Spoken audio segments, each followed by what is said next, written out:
World Series. The fight for the championship rages on. The fans wait. The pulse quickens. And the engines are ready for life. It's a hot day here in Cleveland. The fans are all filling the grandstands, looking forward to a run for the IndyCars. And midsummer chase for the championship and the PPG Cup. And now it's time for the start of the engines. All boys out, 74 points. Gentlemen, start your engines. Back close. Well, the clock going out. Gentlemen, start your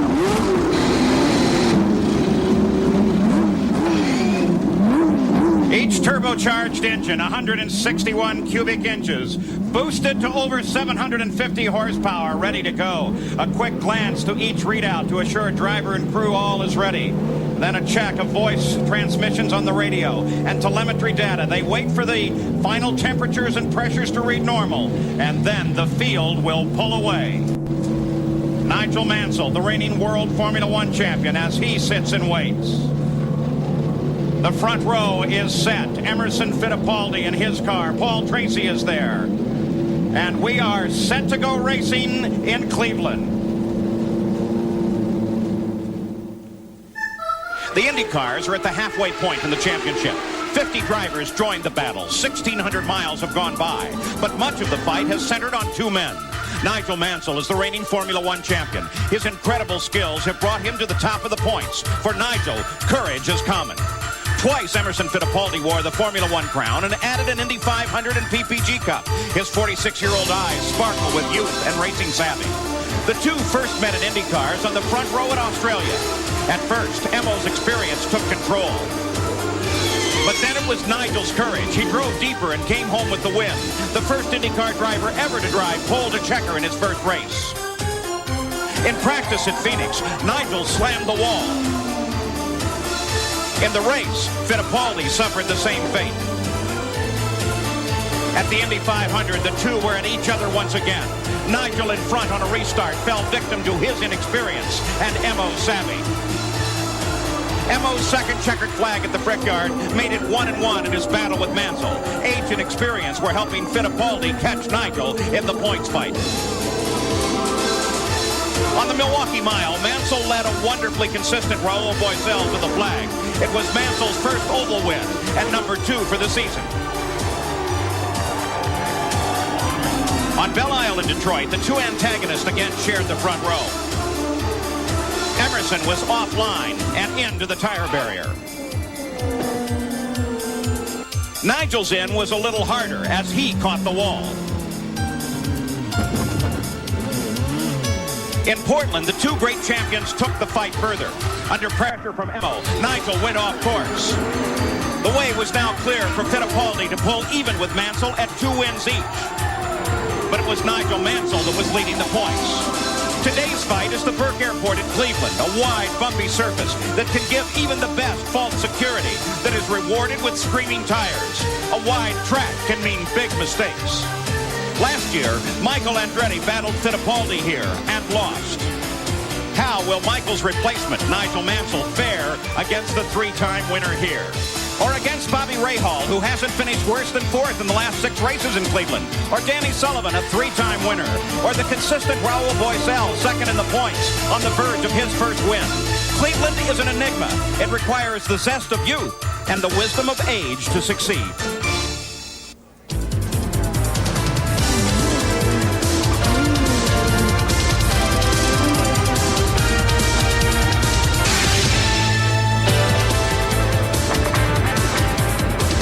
As the heat settles over the east, it only adds to the challenges for the IndyCar teams as they face the Cleveland Grand Prix presented by Goodyear. Hi, I'm Paul Page, and this course on an airport at nearly 2.4 miles long means that the teams can make no mistakes when they calculate the pit stops on this rough, bumpy surface on a hot day. Let's take a look at how the points battle shapes up here with Nigel Mansell at the top, despite the fact that he did not race at Phoenix. Very consistent in second place is Raul Boesel, who only once has finished out of the top 10. In third is Emerson Fittipaldi, who has had an up-and-down season, but on this track last year, he drove to win the fastest road race in IndyCar history at 133 miles an hour. But Sam Posey, that points fight is really heating up. Well, it is. After Mansell won Milwaukee 3 races ago, he appeared poised to run away with the championship. Now, that has not happened, although he still leads it by a few points. Both Boesel and Fittipaldi have him in their sights. Boesel, as you said, the most consistent finisher, is planning to try to wear him down. And Fittipaldi, well, he outran him last week in Portland, and they very well have the faster car. I don't think Nigel's on the defensive yet, Paul, but he may very well be by the end of today. Of course, the challenge common to all, Bobby Unser, is one tough racetrack.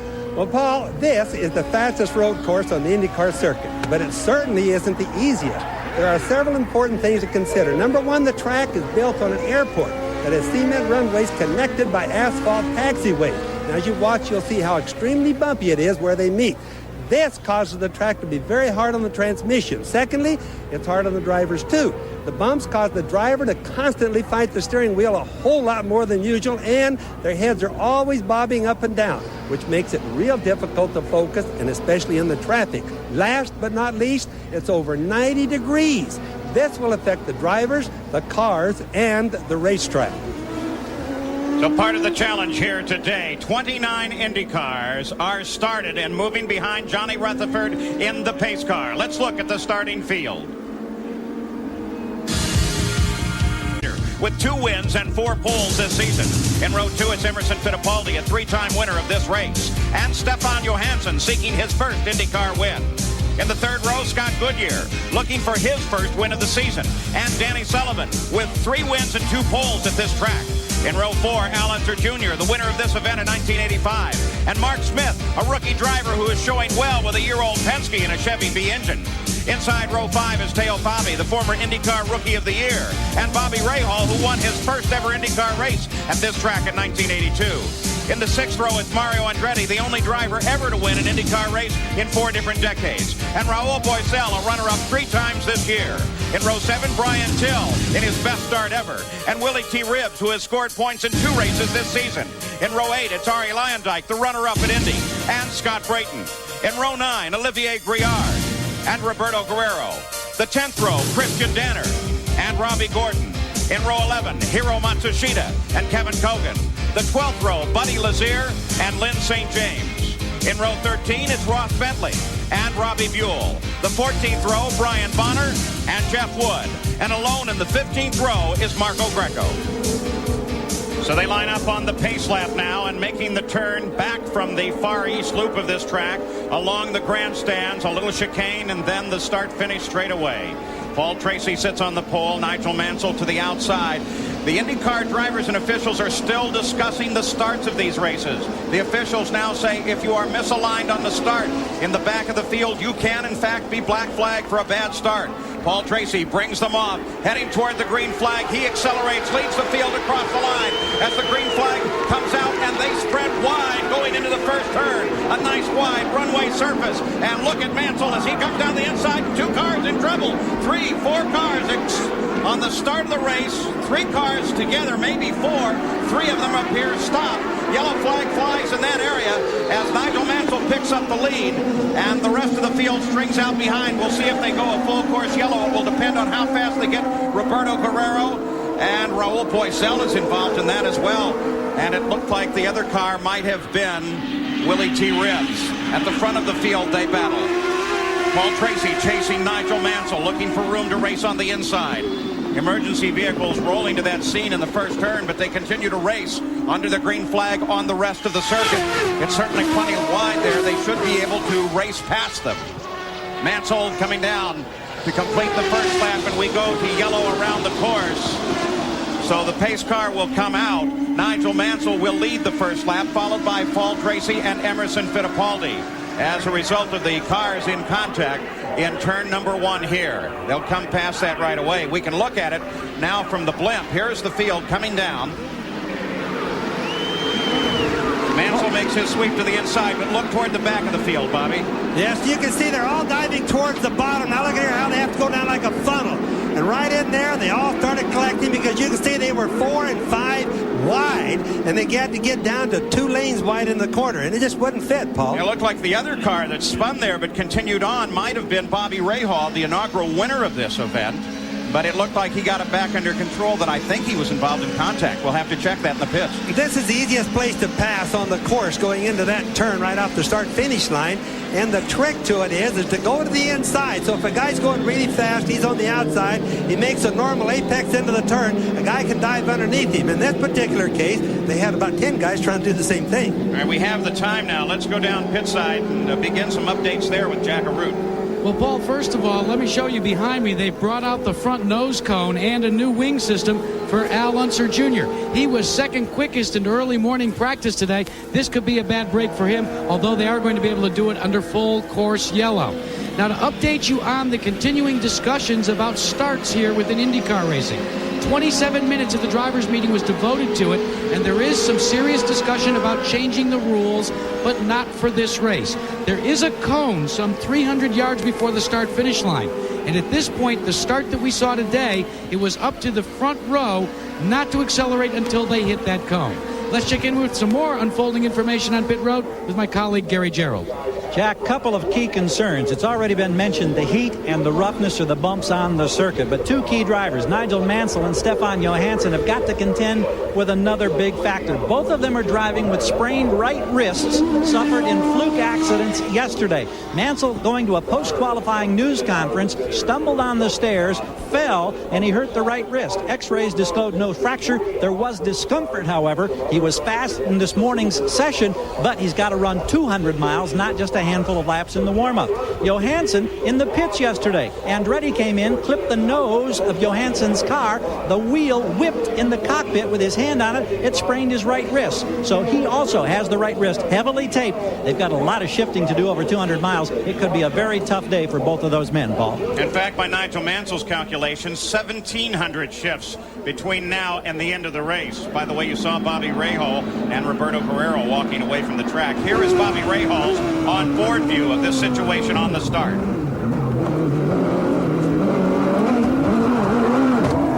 They say it was obvious, Paul, that he got touched from behind. Cars were touching everybody. There really wasn't much they could do because they were all trying to get down and to find a place. Here's another angle to look at here now. The irony is that this is one of the widest tracks you'll ever see in racing. Look at them. They're all over the place like an LA freeway. You'd think there'd be enough room, and there wasn't. But, Sam, we thought that they were 5 wide. They were probably 7 or 8 wide there for a while. And there are several other cars unaccounted for. You got it. Well, there's Rahal and Roberto Guerrero as they walk back. You got a glimpse, though, of Mark Smith in that onboard view from Bobby Rahal's car. He certainly was tapped by Rahal during that spin. So we are under a full course yellow that came out on the very first lap here at Cleveland. Rahal during that spin. So we are under a full course yellow that came out on the very first lap here at Cleveland. By Goodyear, #1 in tires. By AC Delco Automotive Parts. AC Delco, it's like buying time. By Haviland Formula 3 Motor Oil. Add more life to your car. And by Budweiser, fresh, pure, natural, proud to be your Bud. The field at Cleveland still lined up behind the PPG pace car. Only 2 drivers actually reported out of that confrontation in the very first turn on the start of the race, Bobby Rahal and Roberto Guerrero. But let's go back and look at that start once again. And this time perhaps we can focus on those people who succeeded in getting through well at the front of the field. Paul Tracy sweeps across in front of Nigel Mansell. Nigel ducks over to the inside alongside Tracy. They come through the corner side by side. The accident occurs. The racing goes toward the Lakeside Straight. And Paul Tracy is eclipsed by Nigel Mansell as they move to that position. Gary? Paul, here's Bobby Rahal, who's just come back to talk with the crew. Do you have any idea what happened? You obviously got hit from the backside. More than once. I had a good start, and as I turned into the first turn, somebody hit me from behind in my right rear, and that sort of got me sideways. But I was able to correct the slide and get back in the throttle and drive it around. Then somebody really nailed me, and that spun me right in front of, and then Guerrero just clobbered me. So I don't know. I don't know. I think it might have been even 2 different guys for all I know. This is always a concern because there is so much room and so many different lines you can take in the first turn on the start here. Yeah, there's no question of that. You just kind of wonder, you know, it's first lap. And I know it's disappointing because you've been getting those strong top 5 finishes with a new chassis, and things were really starting to come together for this team. This doesn't do our championship hopes any good, but you never know. There's a lot of racing left, so it's just unfortunate. I think we had a good car today, and I'm just sad for everybody who came here from Miller, and for our crew, they worked hard. It's just, you know, you like to go a little bit further than the first corner. We'll see you next week with better fortune in Toronto, Bobby. Thank you. Thank you. Matter of fact, it can be devastating to a man who struggled in the early part of the year, seemed to have turned his course of events around. They now begin to pick up the pace just a bit. And remember, Ray Hall comes from here, and there was an enormous ovation when he stepped up when they introduced the driver. So a number of people in the stands very disappointed. Well, very much considered a hometown driver. He lives in a suburb of Columbus, about 2 miles down the freeway from here. Now with Nigel Mansell pulling them very slowly off of the East Loop and getting the field aligned single file to come back to green. Well, one of the things we want to wait and see is Wally Dallenbach going to put a penalty. The start was not lined up as he did, or as he made the ruling on Detroit, Paul. So there's still, Wally still may have a black flag for somebody up at the start.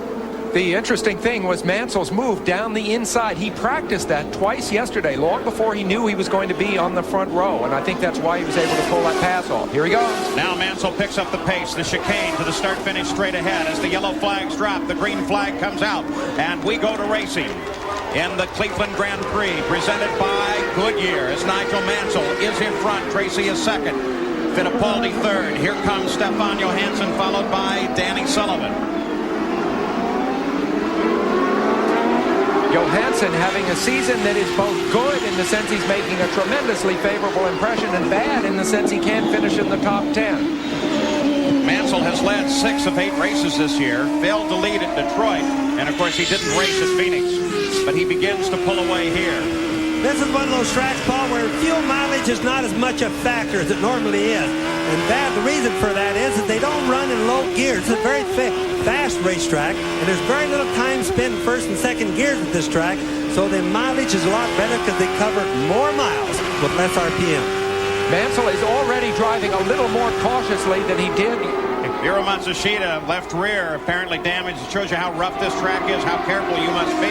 He'll try and limp that car back to the pits. Most often a tire like that is caused by a stone cutting it. You know, from something on the runways. It's a track of runways and taxiways. So the tire was cut, and then it just tears up getting it back.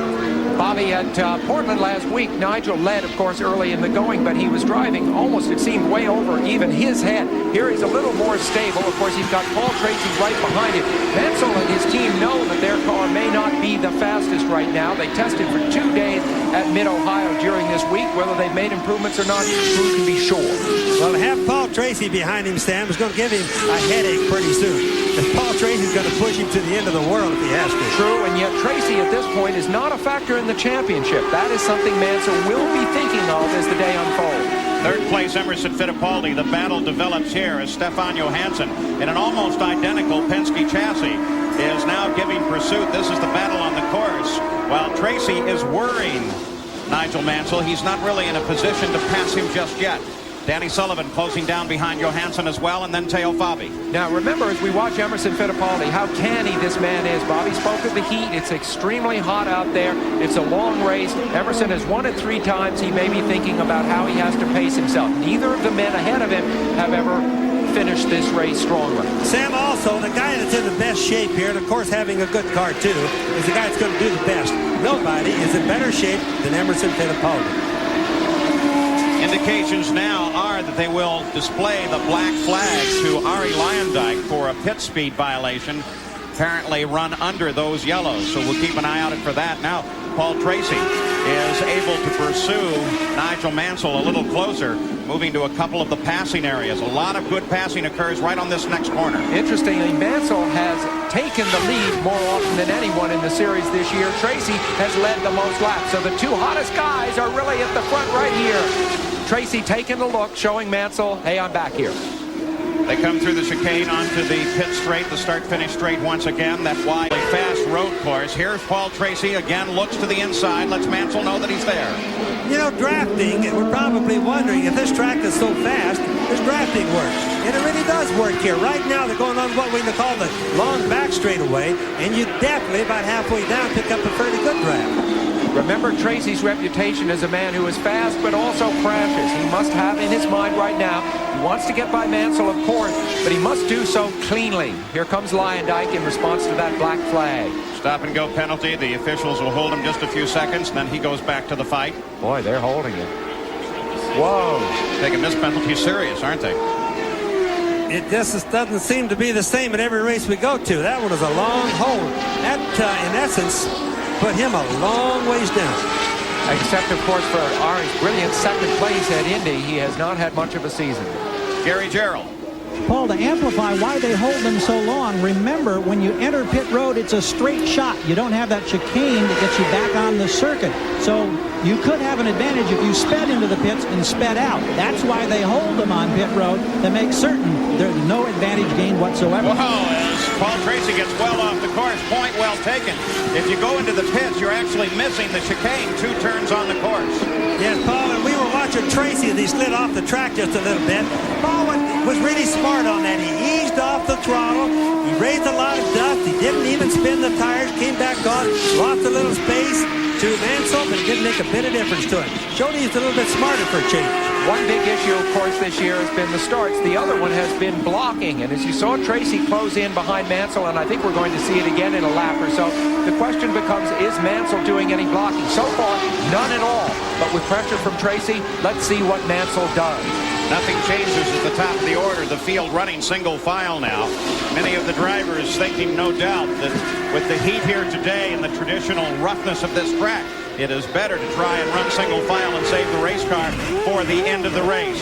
Led by Nigel Mansell, you take the look back, followed by Paul Tracy, Emerson Fittipaldi, Stefan Johansson, Danny Sullivan, then Teo Fabi. 10 laps are complete of the 85-lap, 201-mile distance. In Cleveland, you ride with 15th place now, Al Unser Jr., though remember, with 2 pit stops, he fell back to the entire last position in the field when they came back to green after the early caution. He's now been carving his way up through the field, and look at the bumps as he goes through, especially in this section. Look how rough it is there, bottoming the shocks out, throwing him around in the car. Somebody with either an engine let go or just, that looked like white smoke, like it might have been a motor problem from someone ahead, Bobby. I think that was just somebody getting off into the dirt a little bit there, Paul. It's probably Boycell right in front of him there.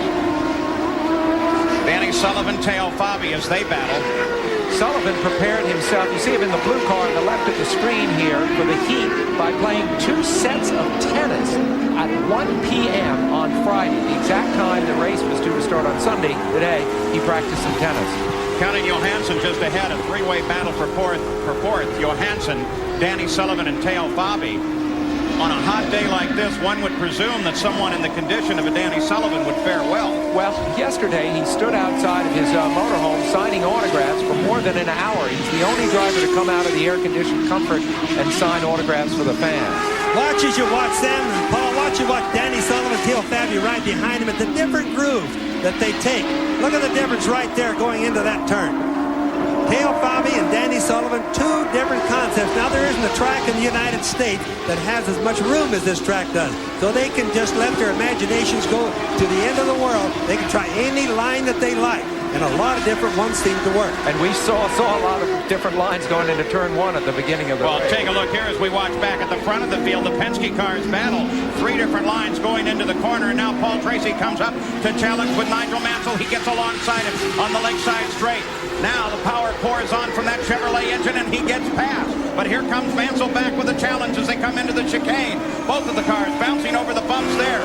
Mansell hot in pursuit as they head out toward the east end. Well, Tracy did a good job on that because he got underneath him and blocked him. He knew there was a right-hand turn coming up. He blocked Mansell where Mansell was helpless for a little while. So he had to give away and go to second place. Okay, you used the word block. Legal block or one that they may question? No, that was a good pass. That was a good, honest pass. And I know everybody's getting a little confused because CART can't seem to make up their minds what blocky or what is blocky, what isn't, Paul. But that was a good, honest pass, and I didn't mean it to sound like it was any type Well, let of me block. take a shot at the definition. You tell me if I'm right. I'm the leader here. I'm Paul Tracy. I can go into the corner on any line that I want.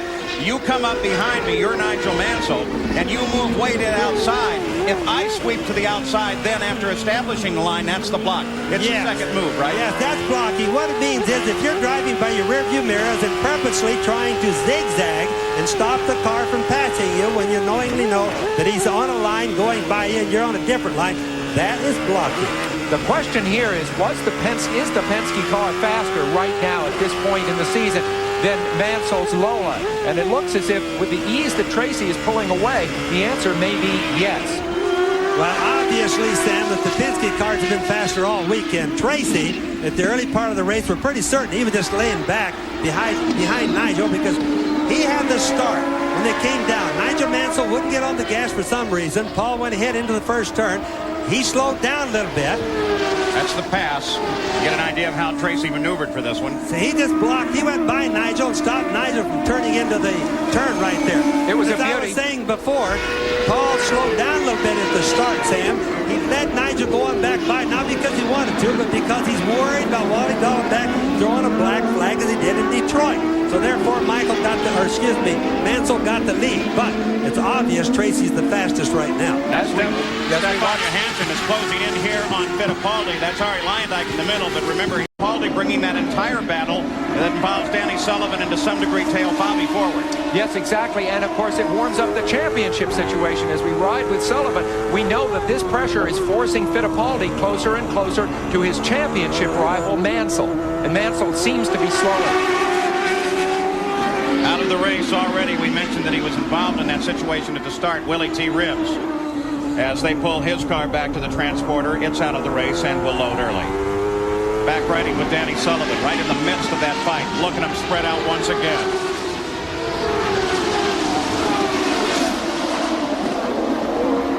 Leyendyk, of course, though he is not a factor, really has no reason to let up, as he wants to get through this field as best he can. One of the reasons, Paul, that the cars, when you see them going down the straightaways, get so many different lines where they're not going to be passed, is because here it's very hard to see. It's a flat racetrack because, again, it's on an airport. So they can get offline from the other cars. They can see a lot further ahead and see what's really going on in the track. Well, you can get offline, but getting off the track can be very dangerous. The leader, Paul Tracy, has had some problems just like that. Look, just a couple laps ago. But again, very gently gets the car back on, a time when, as you mentioned, Bobby, you do have to be incredibly gentle. Well, just look how gentle he was right there. If he would have stayed on the gas, that car would have spun probably 2 times in a complete circle. But as soon as he saw he was going on, he just came out of the gas. The turbocharger cuts off. He probably doesn't have over 100, maybe 125 horsepower. He just motors back on the track and then nails it again. So the kid is acting a whole lot smarter. Now the leaders sort their way through traffic, though for the most part traffic getting out of the way, staying over so they both can come through. Jack Arute, you have an update on the third place Fittipaldi? That's right, Paul. Sam Posey, you alluded to the fact that Paul Tracy is not in the points hunt while his teammate Emerson Fittipaldi is. What we are witnessing right now is a little bit of strategy. Fittipaldi is determined, along with his crew, that he would like to lay back and watch this battle up front between his teammate and Nigel Mansell, feeling that if they duke it out near the end of the race, they may be used up, almost punch drunk the way a fighter would be, and then he can strike. Fittipaldi is thinking about points. Tracy is thinking about winning. Jack, Fittipaldi saved the driver, saved the car. Right. Well, Jack, that's a great point because the way Mansell is driving, he is really using himself up. I mean, he is going as hard now. He was calm in the early going, but with Tracy ahead of him, he's really pushing that car again. And Sam, don't forget, every driver here knows that he had the problem with his wrist. So they're looking at Nigel Mansell, hoping that they can use that wrist up as well. Well, Jack, I just want to think that, or I want to mention, I don't know that his wrist is as bad as it might seem. Maybe he's a little bit actor on that. Mansell is in extremely good shape, but so is this young lad right here, the number 12 car, Paul Tracy. Both of these guys are good shape. They'll be very tired at the end of the race because it's very hot today, a lot of humidity. They'll wear each other out. Quick spin off and on for Brian Bonner, and looks like he may have killed the engine. He was not a factor in the battle. The factor is here at the front of the field as Mansell continues to chase down Paul Tracy. Mansell, the early leader of the run. Now Tracy beginning to pull away just a bit, and you can see that this battle, as they've run through traffic, has separated considerably from the third place car. And that battle that is being led by Emerson Fittipaldi between Fittipaldi, Johansson, Danny Sullivan, Teo Fabi. Fire at the back of Bonner's car. He's calling for a little help there, though he's safely out of the car. Still, with the cost of even something as simple as a cowling on one of these cars, you don't want any problems at all. Those cowlings are probably $20,000, $25,000. Exactly. Also, he doesn't want to stand there and let it burn up. He wants somebody to put it out. So at the front, standing for the moment, clear traffic ahead for Paul Tracy, a man who has been watched so very carefully by the fans and certainly by his owner, Roger Penske, this year, scoring his first victory at Long Beach and his second pole of his career for this race. But someone who has to be very careful. He can't afford many more mistakes. Watch these cars, both of these cars, Paul Tracy right there, then Mansell right there. And notice how much smoother Tracy's car is going through there. Mansell's. Watch how much each one of them bounce. That'll give you an idea how they're handling. So Paul Tracy leads this field. 85 laps, the scheduled distance. 20 are now complete as they get Brian Bonner's car off the course. We'll be back after this message and a word from our ABC station. Over the years, Cleveland looking down on Paul Tracy from overhead. The Goodyear blimp Spirit from Akron, Ohio, one of America's most enduring images. The Goodyear blimp looking down on the Cleveland Grand Prix, presented by Goodyear. Paul Tracy leads it. Nigel Mansell is about 3 seconds behind. Then Emerson Fittipaldi, Stefan Johansson, Danny Sullivan in 5th. In 6th is Teo Fabi. Then Mario Andretti. Brian Till is 8th. Robbie Gordon is 9th. And Raul Boesel is 10th. Because this is an airport, normally the IndyCar system has a very sophisticated computer system that helps score the cars, and they have transmitters on board the cars that send a signal to lines embedded in the pavement as we join a ride with 15th place Scott Goodyear. Well, that doesn't work here because they won't let you cut into an airport runway to install that system. So it's back to the old computer-assisted manual system here. We ride with Scott Goodyear. Scott Brayton is just ahead of him. We'll just sit and watch this battle for a bit.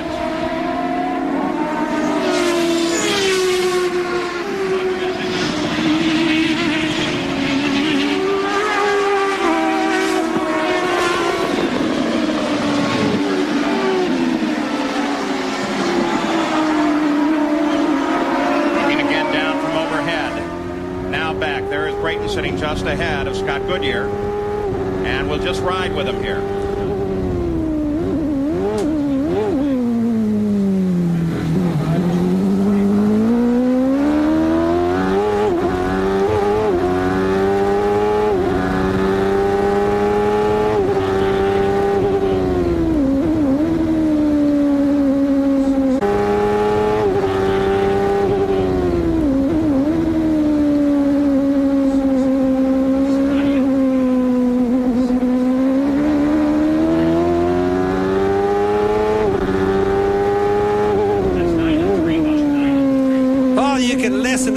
Goodyear's engine there, and I think everybody can hear it.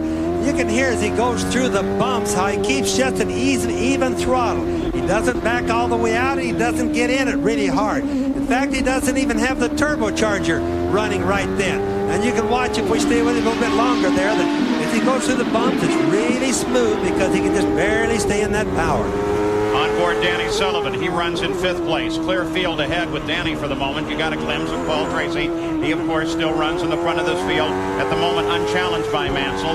Mansell begins to nibble away just a little bit, and then they run into traffic, and it'll fall back on Mansell. So he's having trouble handling up some of the slower cars on this circuit. Sullivan qualified 6th, by far his best qualification of the year. He's much invigorated by his victory in Detroit. Back to the front of the field. Here is Paul Tracy. Chevy-powered Penske chassis.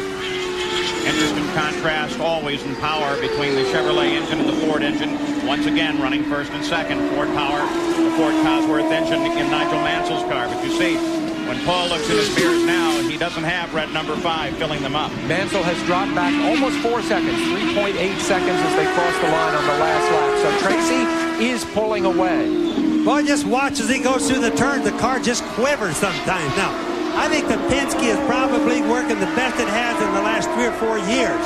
So just watch it in the turns. The 2 black cars, Brian Till, and there is Robbie Gordon.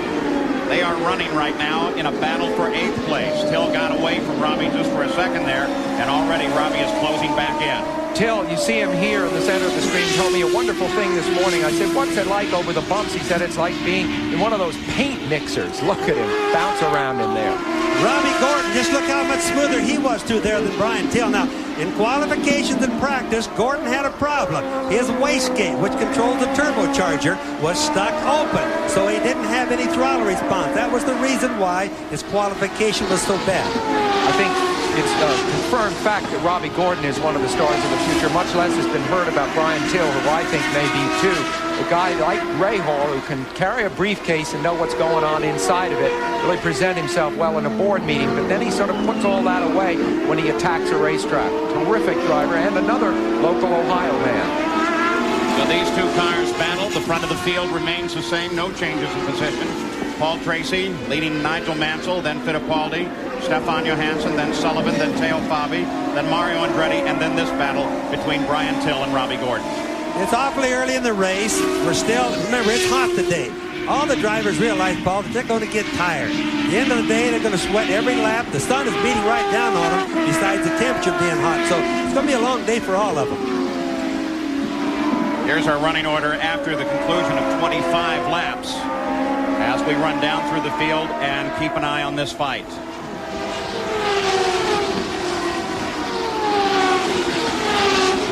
Gordon closes in just a bit. He now has other traffic ahead of him to aid him in his fight with Brian Till.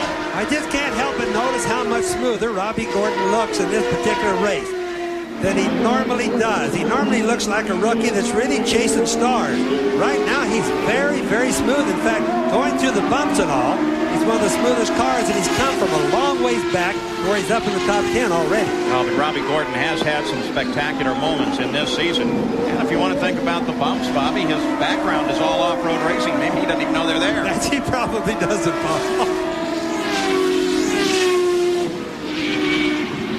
Fight continues. Nothing changes at the top of the order. We'll watch it here. The shocks and the springs, just imagine how important they must be at a track like this, where the bumps are just so bad, where the cars just jump up and down. Shocks and springs are like tuning the violin. That's where it all happens here.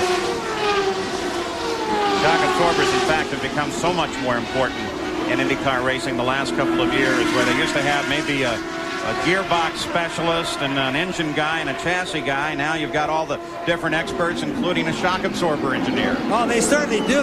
Most of them, a tire locked up going in there. Most of them have dynamometers for the shock absorbers, Paul, and all the shock absorbers and all of these cars are no longer hydraulic. They're gas on top of hydraulic, so they never aerate inside. Or in other words, whenever they finish the race, they're the same as when they started. The leader of the race, Paul Tracy, is on the pit road. This is lap number 30. You would guess this might be a little early, but Jack Aruth, I think they're being conservative.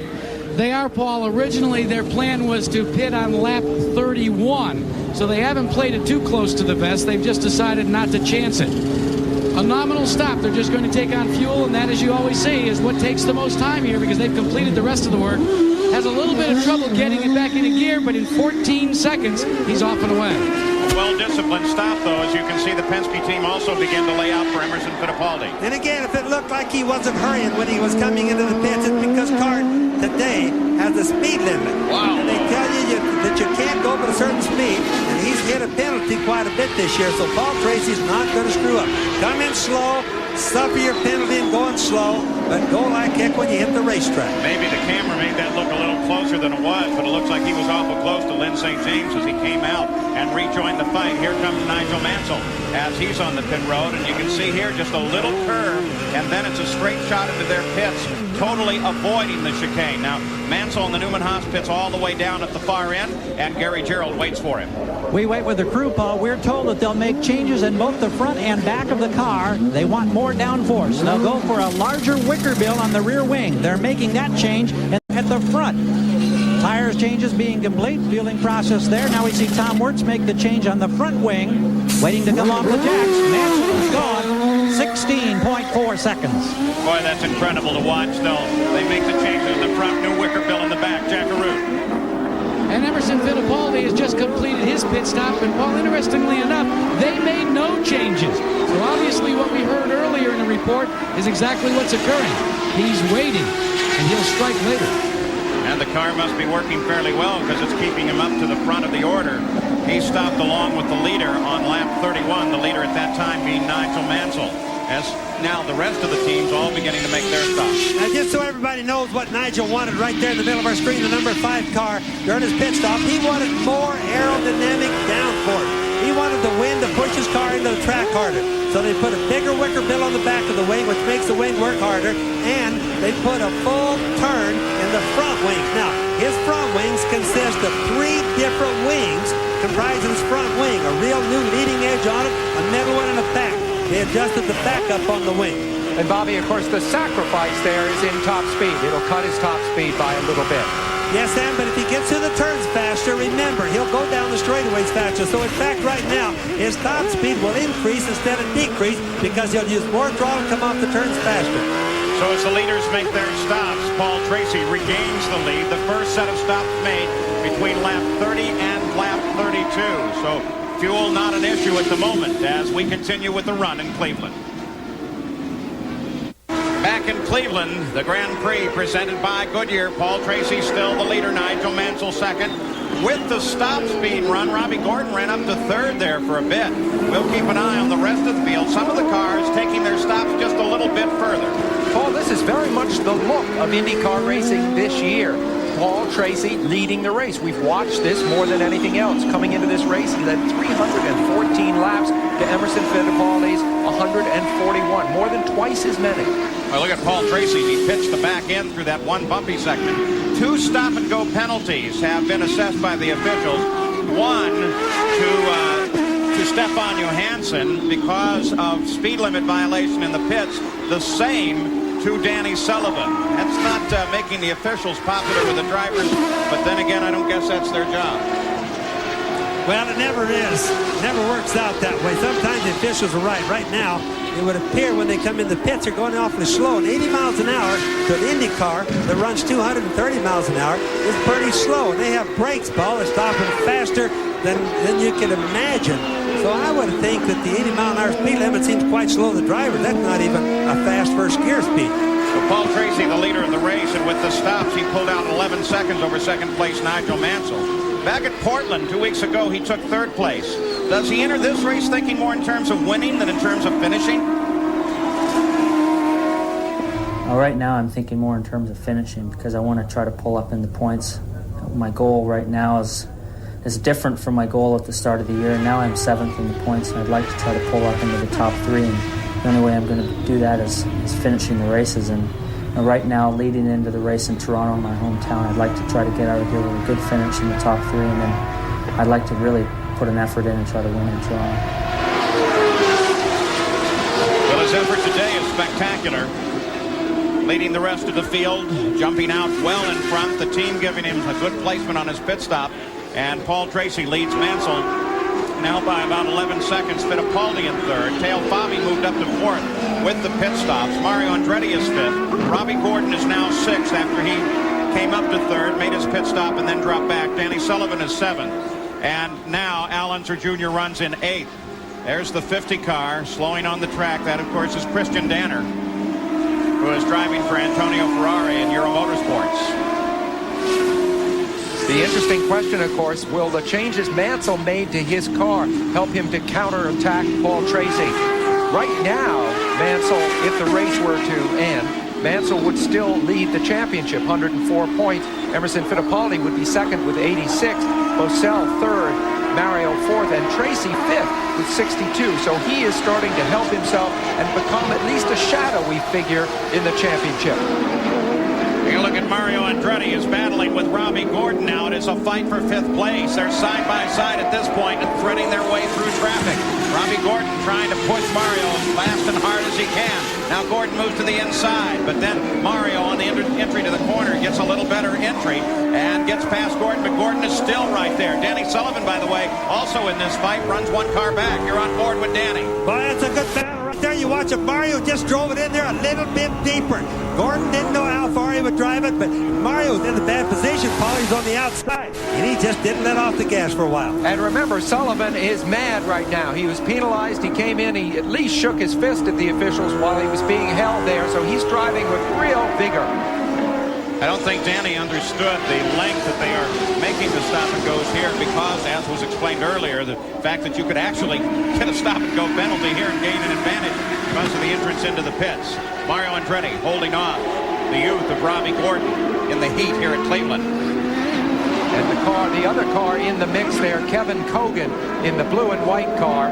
Cogan having his troubles. Of course, he was injured at Indianapolis a couple of years ago. He came back with his drive at Portland last week, but he's still not 100% fit. Yeah, this is only his second drive back on a road course since his injuries at Indianapolis. He is running back in 15th place and wisely moves aside and lets Danny Sullivan come to the inside along with the rest of the battle. Front of the field remains the same. Tracy leading Mansell by 11 seconds. Fittipaldi runs in third. This battle continues, the only fight on the course.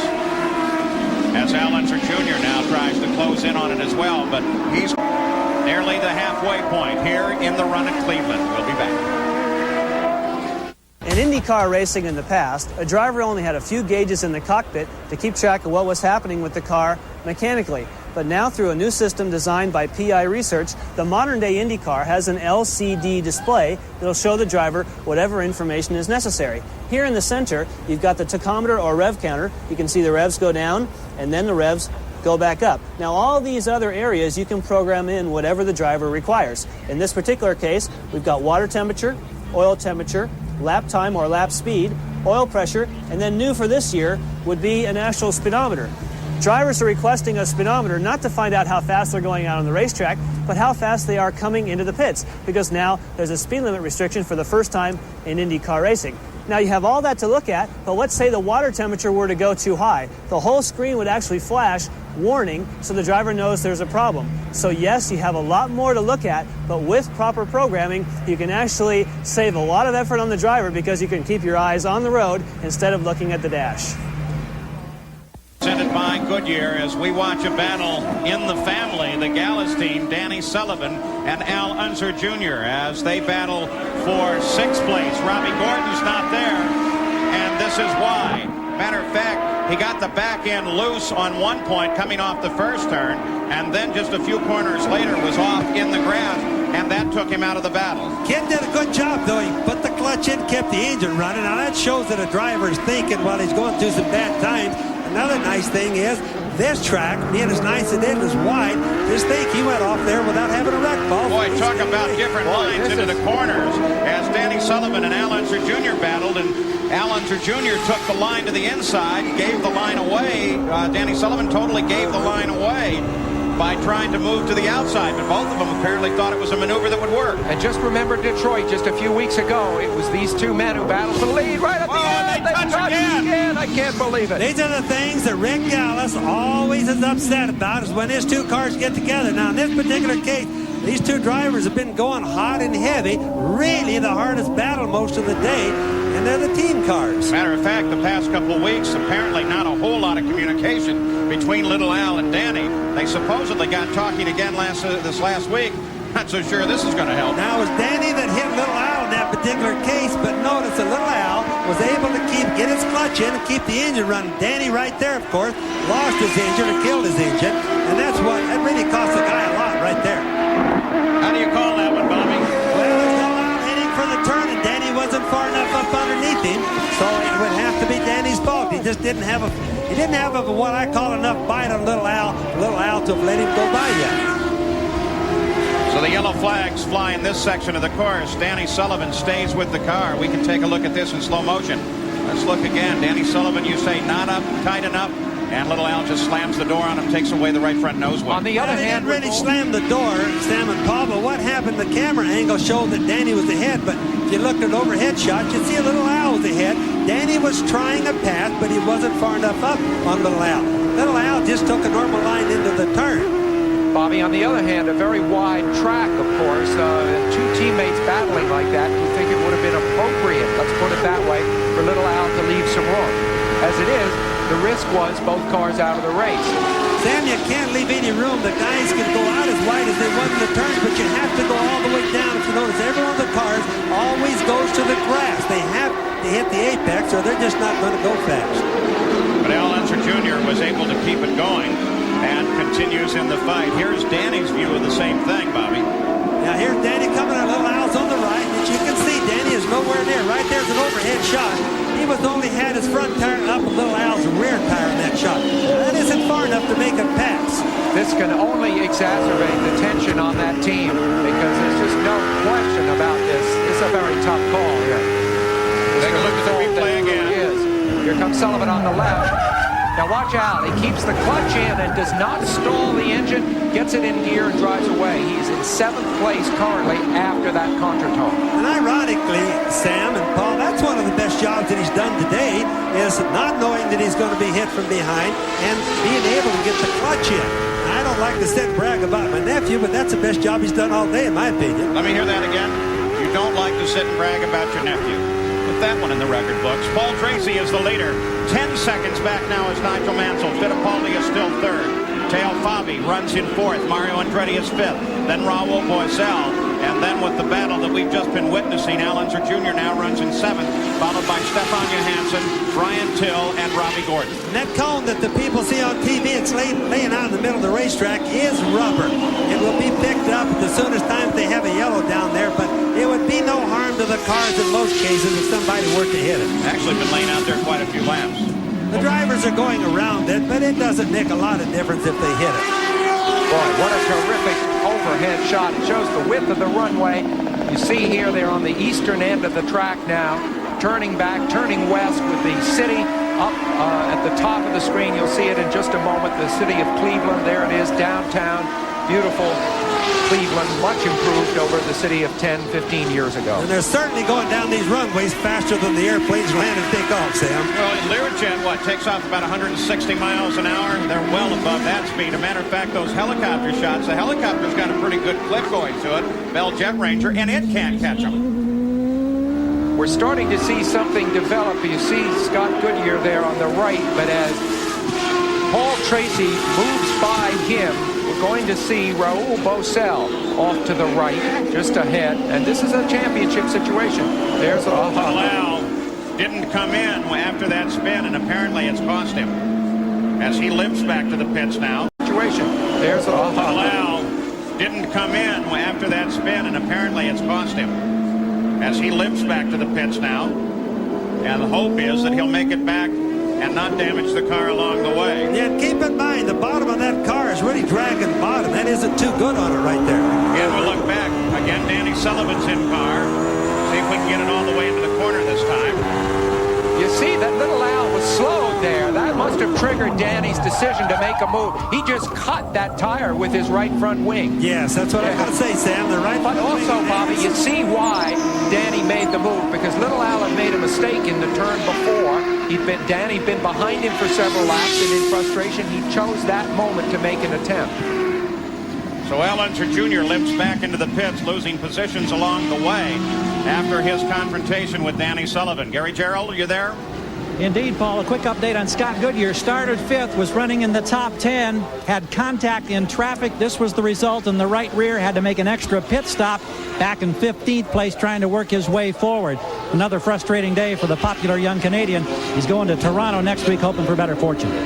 Another thing, just so people know, Paul and Gary, is there are no tubes in these tires. They're tubeless. They're very thin. They have no more rubber on them than enough to just barely cover the treads that make up the tire, and that's all. They're very thin tires.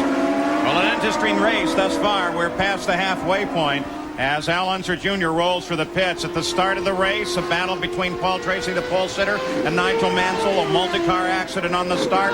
That brought out the yellows, eliminated Roberto Guerrero and Bobby Rahal.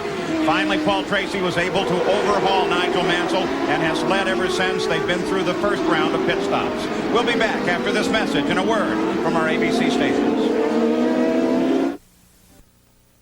World, the last African flying boat an all-new special.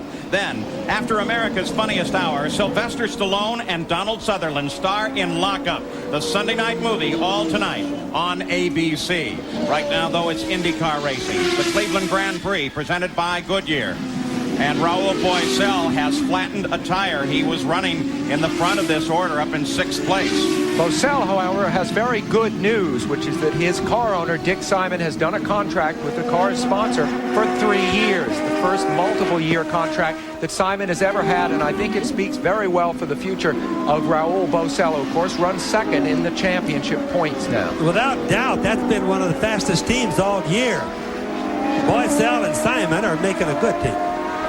Now remember, Danny Sullivan involved in that confrontation with Al Unser Jr. Let's go to Jack Arute for an update. Well, Paul, this is the nose piece off of Danny Sullivan's car. Looks fine over here, but look over to the right.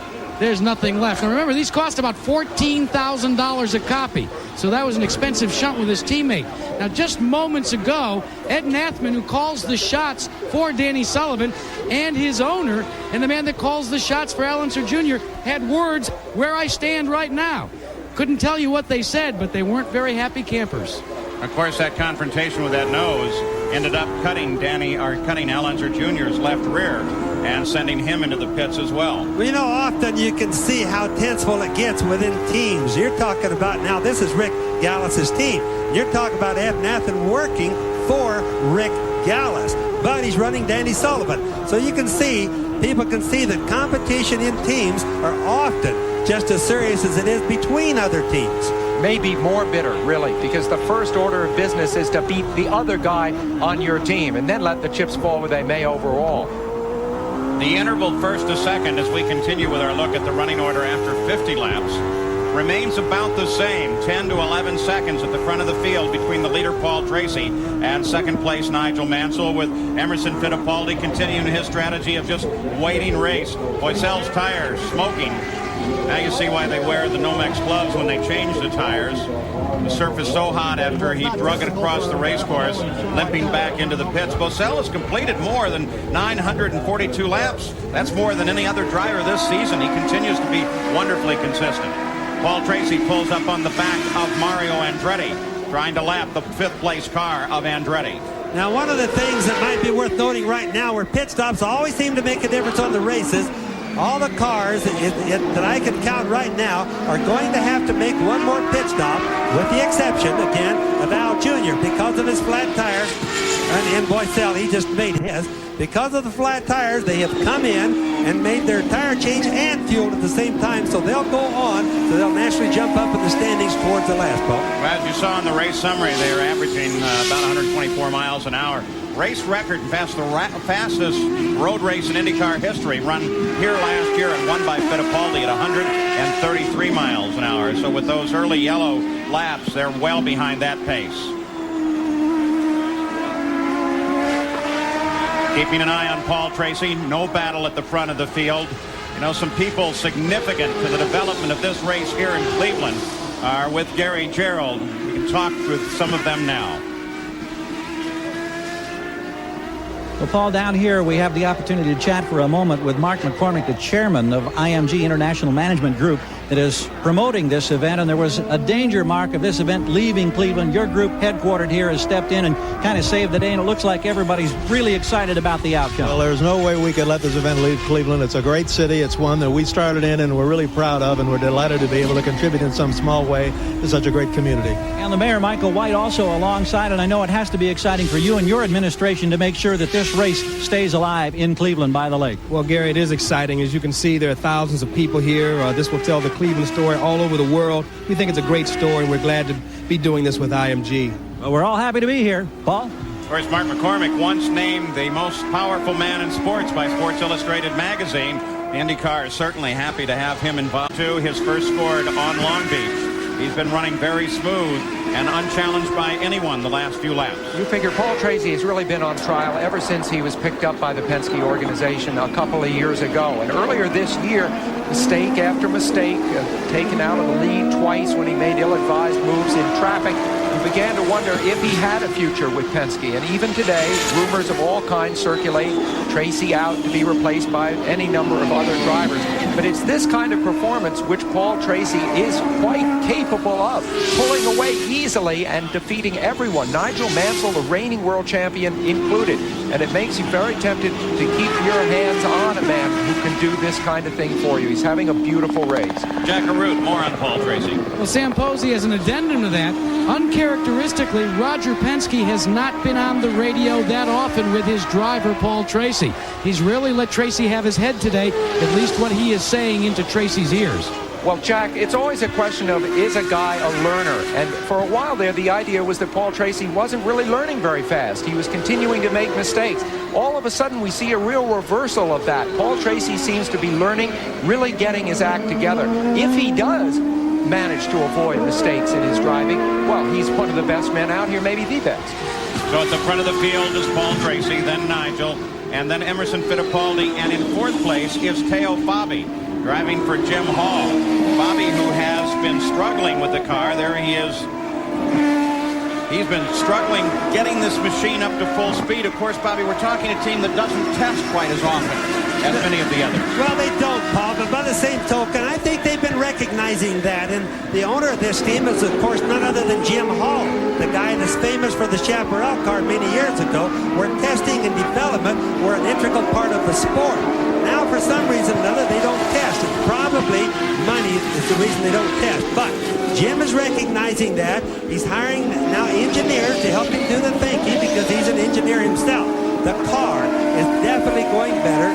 Teo Fabi is quite a good race driver. So it's all starting to show up because they're at least working harder on it. I think they just need to do what you said, test a little bit more. Of course, you mentioned testing is expensive. For the past couple of years, there have been a number of conversations about how to reduce the testing so that it doesn't cost the teams as much. Is there any successful way to do that you can see, Bobby? Well, there isn't. The only successful way is to change the rules. Now, the Indianapolis Motor Speedway has been contemplating forcing a rule change in the cart because they just need to get everything costing cheaper. An engine package is roughly $1.5 million a year. We talk about parts costing a cover for the engine $25,000. Just continue on, and you've got a car that's costing $300,000, and it's too much. They don't look any better to the people. They just need to make them cheaper so guys like this can afford to do more development work in testing. Everybody, of course, if you're a car owner, looks at NASCAR and says, hey, look at how competitive that is, and it's much cheaper. But I still feel that part of the heart and soul of IndyCar racing is its technology and the development, and I would hate to see it throttle back too much in that way. Don't you agree, Bobby? Well, I think so, Sam, but it could come back an awful lot of way before it make any difference. Correct. There is the relationship between the leader, Paul Tracy, and Nigel Mansell, who pursues him well back. Now, you wonder, is Mansell suffering? Here he comes here. Is Mansell suffering from problems shifting the car? He is not as aggressive as he was earlier. See Bosell there briefly in the center of the screen. And Mansell currently 15 seconds back, not attacking at all. Considerable distance back to the red number 5. 14 seconds now between Paul Tracy and Nigel Mansell. Again, you have to ask yourself about the injured right wrist. You also have to agree that this is a driver, as Paul Tracy heads down for the pits, this should be routine. But you're talking to Nigel Mansell, a very savvy guy who knows how to run these races despite the fact he's never driven here. Jack Arute waits for Paul Tracy. And the Penske operation waits for his arrival. As he comes, he hits the marks precisely, and the crew goes to work. Jerry Briand on the right rear. They're just going to change all 4 tires, and they will take the fuel. They have, again, made no changes on this car. Tracy looks at his crew chief, and in 14.91 seconds, he is off and away. And, Paul, what should be his final stop of the day? Tim bumps the crew chief on that car. Almost a casual walk away from the car. What a well-orchestrated pit stop. No hurry up at all in it. In tennis, they have a term for that. It's called a cash. That was just a cash of a pit stop. But, of course, it was just perfect, too. What will we do without you, Sam? Bobby, you've got that term now. It's on your log, right? I hope you don't force me to remember it, but I'll try my best, Paul.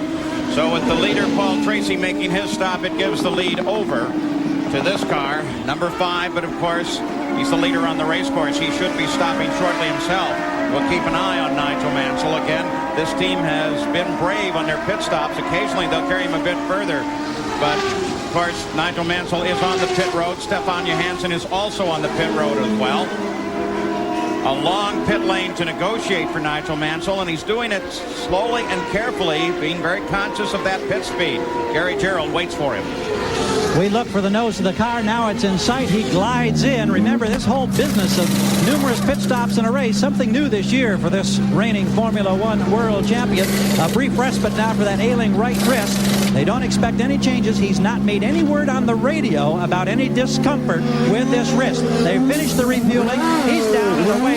15 seconds. Let's go to Jackaroo. A little bit longer stop for Emerson Fittipaldi, but the reason, Paul Page, was they wanted to make absolutely certain that they took a full tank of fuel. They did. He's away. And Fittipaldi got out behind Mansell. Still haven't cleared that cone off the course, Bobby. No, there's been no yellows, and you notice that nobody's hit it either. So with the front of the order, well, somebody hit it to get it out there, Bobby. The front of the order changes as they go through the second and what should be the final second and what should be the final pit stop of the day at Cleveland. Drivers try to catch points leader Nigel Mansell in the Molson Indy Toronto next Sunday on ABC Sports. Looking at the edge of Lake Erie down on the Burke Lakefront Airport, Goodyear is not only on the track with its Eagle Racing tires, but also over the track with the Goodyear Blimp Spirit. The Goodyear Blimp makes its home base near Akron, Ohio, and gives us an aerial view today of the competition in the Cleveland Grand Prix presented by Goodyear. So Paul Tracy is back in the lead here. The pit stops, the second round has been complete, and Paul Tracy has led the most laps and will pick up the extra point awarded for leading the most laps in a given race. Nigel Mansell is second. Emerson Fittipaldi is third, followed by Mario Andretti. Fifth is Robbie Gordon. Stefan Johansson is sixth. Seventh is Brian Till. Scott Brayton is eighth. In ninth is Teo Fabi, and Mark Smith rounds out the top 10 in 10th position. About Teo Fabi, Gary Gerald. Well, Paul, before the pit stop, he was running in fourth place. They came in, they stalled the engine. It was a 25-second stop. That extra critical 10 to 12 seconds has cost him 5 spots in the racetrack. He's now ninth. Looking back in the field now, Mark Smith, in his rookie season here in the IndyCar, is running in 10th spot. He's been higher than that. He was up in 7th prior to his pit stop. Good team, Arciero Racing, team that has always promoted new rookie drivers into the sport, and this guy is really paying off for him. Well, that kid has really come a long ways this year. He really is starting to look good as a driver. The team, Frank Arciero's team, hasn't looked this good since probably back in the days that I drove for him, Paul. And Mark Smith first went to Indianapolis with his dad just when he was a kid. He met Rick Mears in the lobby of the hotel. That was the first IndyCar driver he ever met. Talk about starting at the top. And of course, if Smith ever makes it into the Indianapolis field, he will be the first person with that name ever to race at Indy. There's so many Joneses. Been saving that fact ever since the Indy 500. Well, I couldn't use it at the 500 because he didn't make the race this year, although he almost did, and I am fully confident he will next year. One very competent driver. In fact, at Long Beach, I went back. They have a trailer where they can all do their physical therapy and their exercise work, and he was back in there icing down a leg. He felt terrible. He'd been out go-karting and involved himself in an accident. He was, boy, am I dumb here. I got an IndyCar ride, and I'm screwing around on a go-kart. Emerson Fittipaldi chasing Nigel Mansell. This is a battle now, developing for second place. Paul Tracy is 22 seconds ahead. I think what happened at Portland last week is critical to our understanding of what's happening here. Emerson Fittipaldi was able to snooker Nigel Mansell into trying to break too late, and Fittipaldi went on to really defeat Mansell, and I think that meant a lot to Fittipaldi. After all, they're both world champions. Fittipaldi has an awful lot of pride. To have Mansell come onto his turf IndyCar racing and be leading the championship does not go down that well with Emerson Fittipaldi. And of course, exactly what we started the program today with, the fact that these two former world champions have been head-to-head in many cases this season. Now, Emo's working pretty hard. He's like on the prowl right now. You can watch Emo. If you know his personality, if you know his driving techniques and his talents, you can see he's really got his eyes set on that car right in front of him, and he's going to be attempting a pass not too far from now. Update on Nigel Mansell's situation, Gary. Well, there's another problem for the man now who has the bad wrist, who's got to battle the bumps and the heat. We understand their gearbox problems now, and that's been one of the primary concerns of every team because of the roughness. They think that's why he may be losing ground to Emerson Fittipaldi. In fact, some teams take it so seriously here that they put brand new gears in the gearbox before the start of a race here. Yes, in fact, the poor teams, the guys, look at Emil working on, he's really working on Mansell really hard right now. But a lot of these secondary teams, the teams that don't have money, buy these used gears from the leading teams like Penske, will slide in new gears. Mansell's car, that's Carl Haas's team. Brand new stuff in the transmission for a race like this especially. The other guys benefit from it because they get gears that probably only run one race. Haas's team, of course, the Newman Haas team has this fantastic reliability record. Their mechanics as good as anybody in the business. They very rarely break down either his car or Mario's. And so if there's a mechanical problem, it would be very, very unusual. Now, Mansell, you think of how on earth with so little experience. Remember, it was just one day, just yesterday for practice and qualifying. He had never seen this track. He was competitive for the pole right from the beginning, his third or fourth lap. Fittipaldi has been here forever. Has won the race 3 times. Tremendous experience, difference, and yet they race at the same speed. So Mansell and Fittipaldi continue their fight. And Mansell is extraordinary. When you go out and watch him, you say, well, he's running fast. That's what he should do. But considering that his first course, every time he makes a circuit in the IndyCars this year. And this battle, of course, is going to continue next week as they head across the border. The world's drivers here in the IndyCars, some of the greatest in the world, will head north to Canada for the next stop in the PPG IndyCar World Series, the Molson Indy Toronto. And we'll have coverage next Sunday right here on ABC. Fight continues for second place. Not even a glimpse of Paul Tracy well ahead.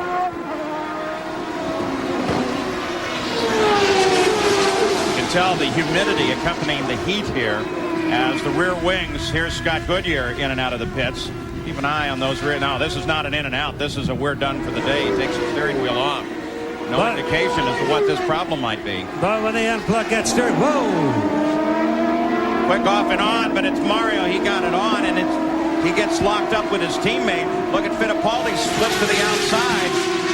And Nigel and Fittipaldi close together once again. But Mario almost a key factor in that one. And that's exactly where we saw Mario have problems earlier. The same turn in and around where that cone is lying in the middle of the track. Now, here comes Fittipaldi challenging inside of Nigel Mansell. They come through the corner side by side. 2 great champions in their continuing fight. Boy, look at that run. That's the best piece of driving we've seen all day long. I went through those turns side by side. You can see Mansell out there just raising up all the dust. He couldn't have had any traction. Emo didn't think he'd make it, but he did. Mansell is quite a driver. What kind of trust are we talking about between these two guys to be able to do that? Well, there's a lot of trust. These two guys are, of course, 2 of the finest in the entire world, and they just trust each other. But the fact is, it still shouldn't have made it, Paul. It's interesting that there was more leeway given between these 2 men who are on different teams, the 2 great rival teams in this series, and rivals for the championship as well, than the trust we saw between Little Al and Danny Sullivan, who drive ostensibly for the same team earlier. So for the moment, after the quick challenge, the battle breaks off as they encounter slower traffic here on the edge of Lake Erie. The fight continues at Cleveland with Paul Tracy in front.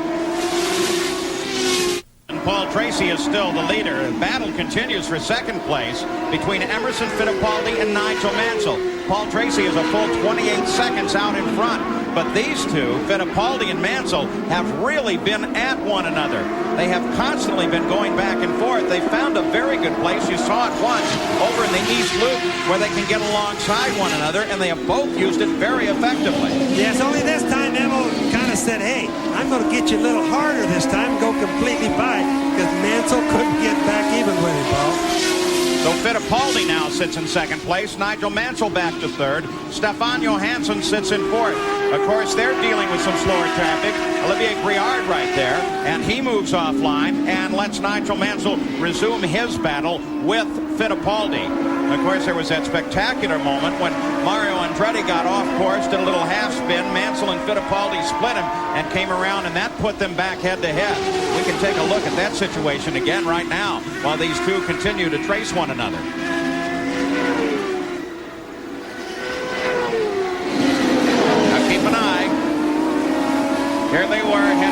toward the East Loop. Now look at Fittipaldi. He moves inside. Mansell decides I'll stay outside. But unlike the last time they tried it, Fittipaldi sweeps right in there. Boy, he just stayed on it a lot harder. He got a bigger bite on him going into the turn, and he just got a lot more speed during the turn. So Mansell couldn't stay up alongside. But Mansell tried the same thing again that he did the last time. So Fittipaldi into second place with his number 4 car. Paul Tracy is out in front, 28 seconds ahead. And running now on 75 laps, so we are 10 laps from the finish of this run. Nearly 2.4 miles around, so it will take at least a little while to get there. Paul Tracy won an ARS race here in 1990. He went wire to wire at that time and set a record when he did so. And he could today win an extra $100,000 if he wins this race due to the Marlboro pole bonus for being the pole sitter and running to the checkered flag. Now that the Penske cars are running 1-2, it makes you wonder, would Roger Penske prefer to have Emerson Fittipaldi win this race rather than Paul Tracy? 22 car is the Amway car. He runs right now back in the field in 12th place. You got a shot there of Robbie Gordon, and Al Unser Jr. in trouble. Little Al's pulled to a stop off the edge of the course. Nothing obvious on the car. Looks like Little Al just shut it down, Bobby. Well, we can't see anything wrong. We don't see anything knocked off. All the tires and wheels seem to be on the car, and as far as we can see, all the wings are on the car. Looks like it's all in one piece, so it's a little hard to say right now. It looks like a mechanical failure of some sort. IndyCar safety team members are right there with him. Gary Gerald, can you update us on this? Well, indeed we can, Paul. We just got a quick word with Rick Gallis, who said somewhat forlornly on the wall, it is a blown engine. And so the day is over now for Junior. Al Unser Jr., who's had his ups and downs today and fell back to 13th before he pulled the car aside. And just so everybody knows, here comes Mansell again as he charges with Fittipaldi, and Mansell gets past Fittipaldi. This battle for second is not going to quit. Now look at Fittipaldi. He cuts inside that cone, looks for a little straighter line onto the lakeside straight, and tries to get alongside Mansell. It's a right-hander ahead. He can't get him there, but he can set up perfectly for their run through the East Loop. Now that was obvious that Emmo didn't see that coming. Mansell snuck up on him. Not that that should be allowed. Emmo's too professional, but he did not see that coming. And there was some lap cars involved. So Mansell, being the smart guy that he is, saw the lap cars ahead. He went for it. There's Scott Braden with obviously a blown engine right there. Remember, we said that this race is going to take tolls. It's hot. It's going to take tolls a lot of things. So there's 2 engines already blown, Paul. And right here in the closing laps, now sitting just ahead of the battle for second place is the 11 car. That is Kevin Kogan in the Conseco car. But the 2 cars battling for second place are right there and now mixing in traffic. Looked like Kogan came off the edge of the course as the leaders came past, or a second place battle came past. And Fittipaldi now puts his nose ahead, and he can't hold on to it. Kevin Kogan got back into the fight fairly quickly, though. Here's, again, Fittipaldi moves, and Mansell comes to the outside. Now Mansell diving unconventional line into the corner. He gets Fittipaldi, but take a look at Fittipaldi. He moves back outside. Boy, you don't see these guys race any harder than that. They're really... This is terrific. Look at this side by side. Whoa! 2 world champions battling it out here in Cleveland. Fantastic. That's the best you see right there, Sam. That's good racing. Fight continues. Second place. Fittipaldi in second now. Mansell changing.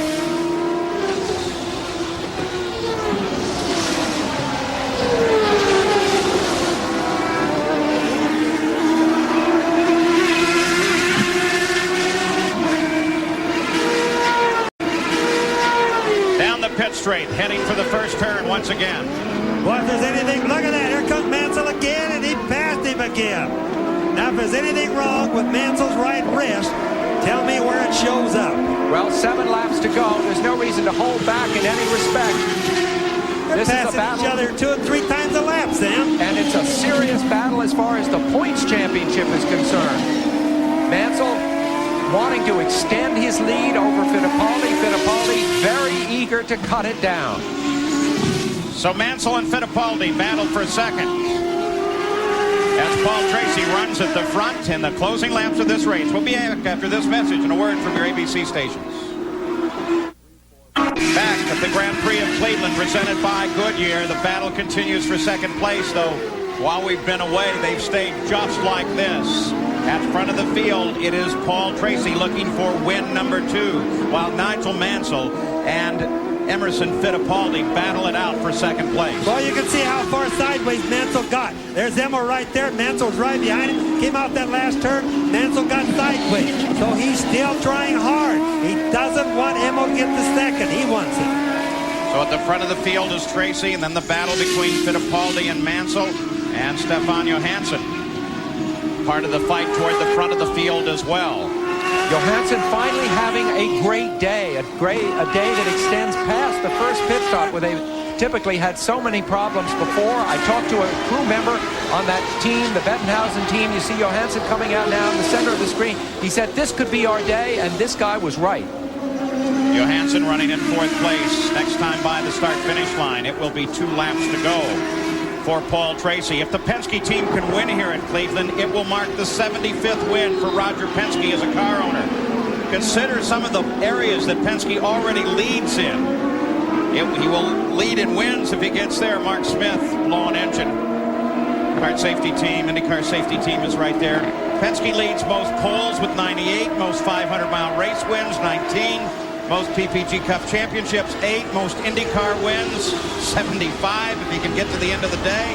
Most Indianapolis 500 poles, 10. And most Indy 500 wins, 9. What a record for Penske Racing. And now Paul Tracy, part of the new breed, is trying to add to it. The yellow comes out at the start-finish line. Jack Arute. Well, Paul, we knew that Roger Penske couldn't resist. He has picked up the banner very considerably with Paul Tracy. The last 10 laps, he has talked nonstop to Paul, just saying nice and easy, be smooth. You got to remember, he cannot forget what happened to Paul Tracy in Phoenix. Which is, of course, an accident right near the end of the race when Paul Tracy had a commanding 2-lap lead over the opposition. It's funny sometimes, though, when drivers get under job jeopardy, how they seem to straighten their act out. Paul Tracy today has truly looked professional, in my opinion.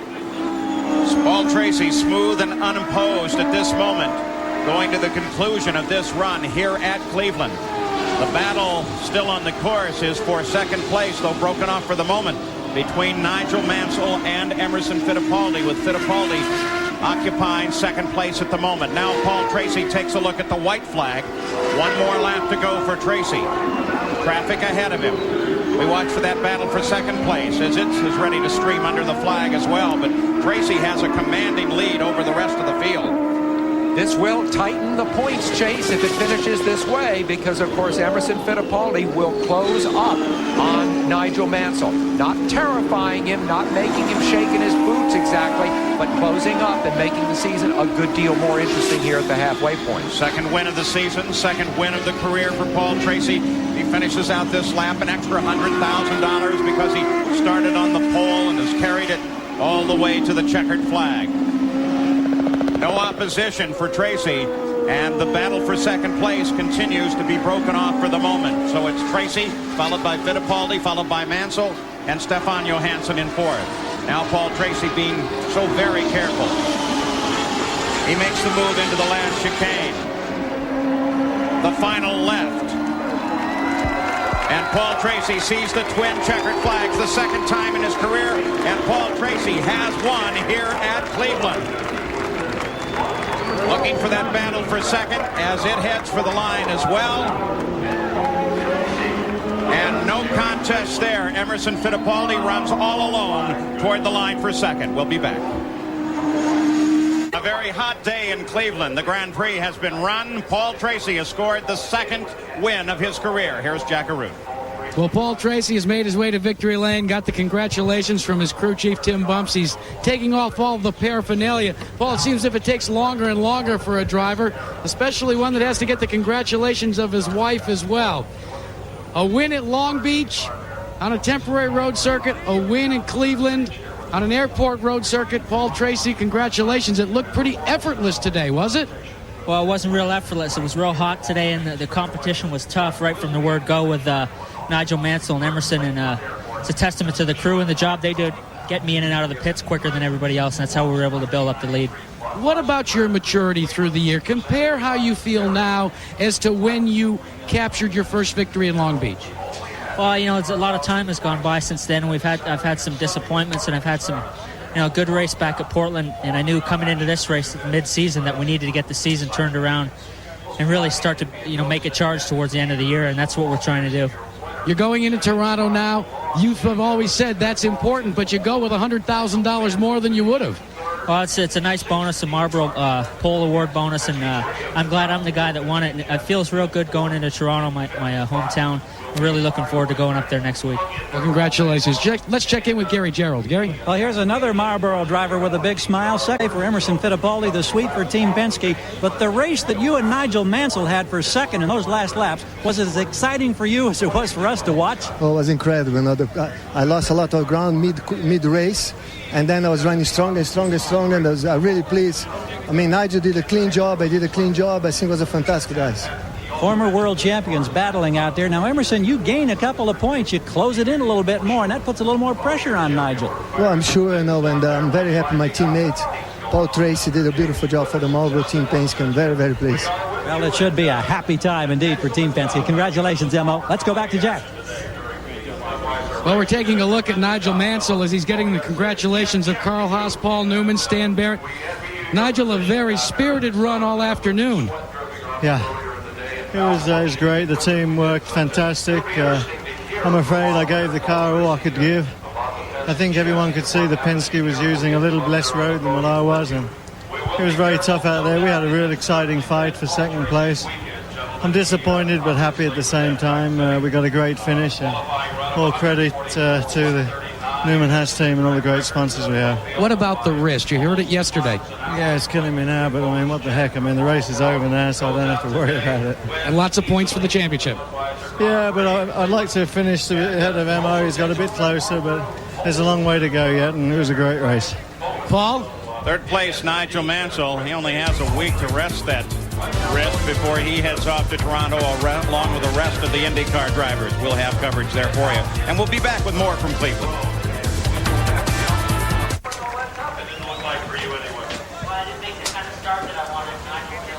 Back at Cleveland, the race has been run. We still have a chance to talk to some of the other drivers, and will do so. There are some controversies here. Next Saturday on ABC Sports, it will be the world's finest bowlers as they roll into Texas for the El Paso Open.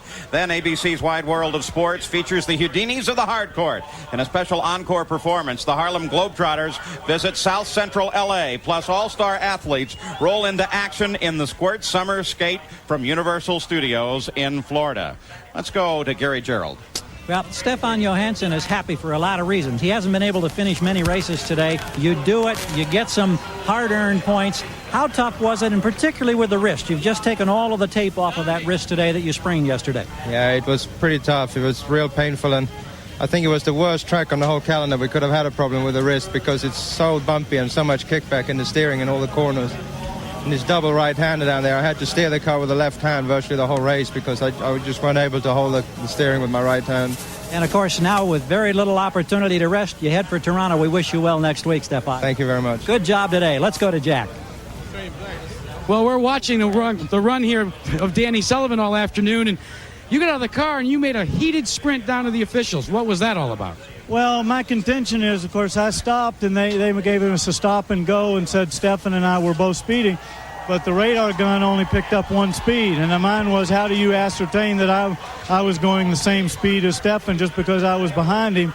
And especially when there's a variation of 2 miles, they say we were doing 87, and there's an 85-mile-an-hour. That's 2 miles. That's a pretty good judgment call from a guy standing on the wall. I say to them, I want you to show me both speeds on the clock. You have to show me where the guy wrote down both speeds of 87, not where the guy ascertained that I was doing 87. And my contention is, what it does is, if we're speeding, fair enough. But it drops us back into the pack. We got a run going. You got a championship you're trying to score points for. And, some officials just making a flippant call because he says, 87. Well, they look like they're both doing it. Well, let's ask you about Al Unser Jr. very quickly, too. You were very upset with him.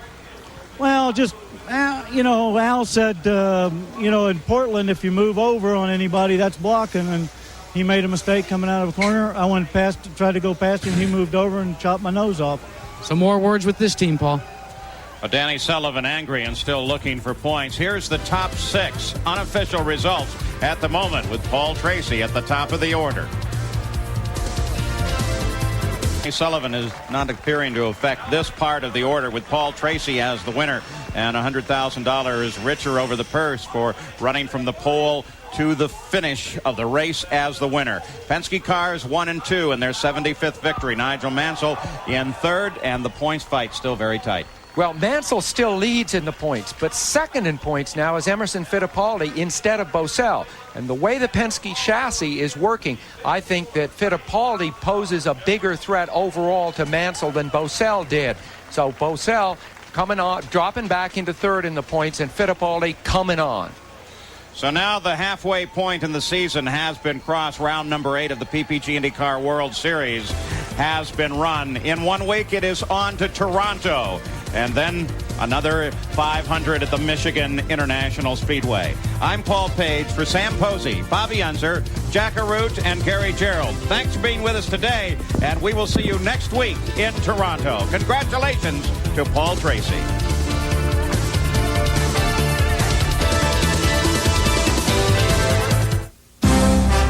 The Cleveland IndyCar Grand Prix has been brought to you by Goodyear, #1 in tires.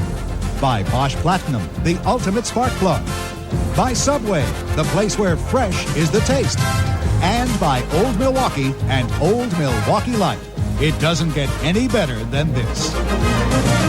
Saturday on ABC Sports, the world's best bowlers roll into Texas for the El Paso Open. Then, ABC's Wide World of Sports features the Houdinis of the hard court. It's a special encore performance of the Harlem Globetrotters. Plus, Squirt Summer Skate from Universal Studios, Florida. This has been a presentation of ABC Sports, recognized around the world as the leader in sports television.